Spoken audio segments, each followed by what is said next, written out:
Mario. Now that's a name I haven't heard in a very long time. And by a very long time, I mean like 3 days ago.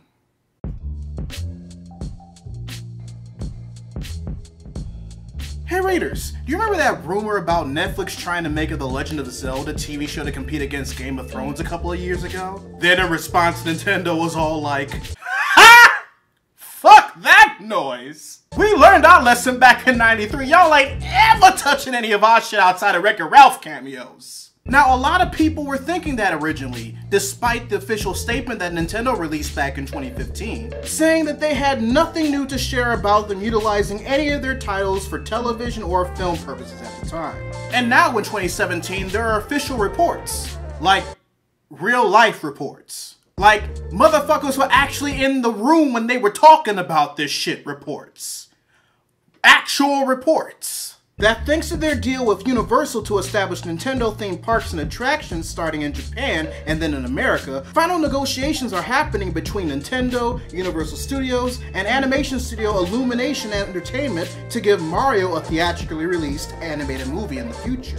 Now, the reason why I brought up the fact that the 1993 Super Mario Bros. Movie might have been the main deterrent as to why the Netflix Legend of Zelda series never happened, you know, if the reports about it were, actually true, is mostly due to the fact that a lot of the decisions Nintendo made regarding how they treated their IPs regarding film and TV adaptations were because of how bad they, and countless others, thought my 1993 Guilty Pleasure movie was. What? It's called Guilty Pleasure for a reason. Don't look at me in that tone of voice.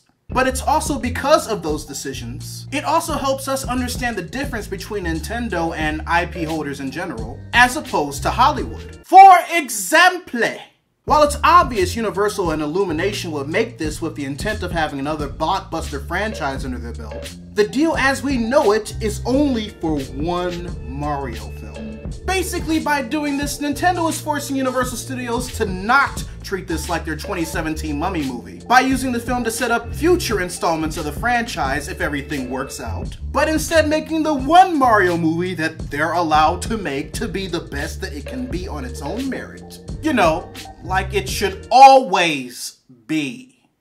It should also be mentioned, and this is pretty much putting the nail in the Koopa Coffin, that not only is one of the biggest stipulations of the deal being that Nintendo has a lot of say during the creation process of the movie, but that Mario creator himself, Shigeru Miyamoto, will be either a producer or an executive producer in order to make this happen. See, this is what happens when you know your worth. I said that like it was a joke, but I'm actually serious. Bravo, Nintendo.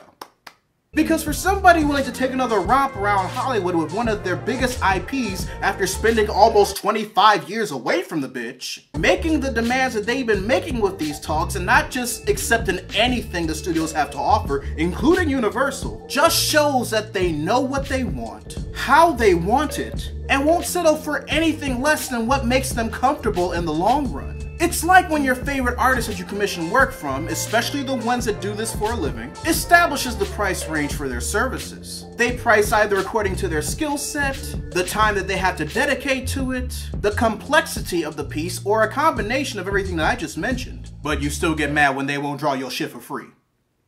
Bruh! With this deal that Nintendo and Universal are working on, it shows how important it is to know your worth. Whether it's as an artist, an entertainer, a human being, or whatever it is you're doing or pursuing. Let how Nintendo is handling this deal with Universal for this Mario movie be the guideline of how you handle your own. Now, this is not me saying to never compromise or that compromising is bad. You get that out your head right the fuck now. But if you don't even know what your own worth is, how will anybody else? Now, if only Nintendo would realize that Let's Players aren't a mistake. So with that, readers, your homework assignment for the day. Write in the comment section below your thoughts about the talks between Nintendo and Universal for the Mario movie. Or if you feel like sharing with the rest of the class an instance in which you realized your own self-worth and stood your ground. Also, be sure to subscribe to the channel and turn on notifications, because I post new videos every Monday, Wednesday, and every other Friday. But until then, this is Readus 101. Class dismissed.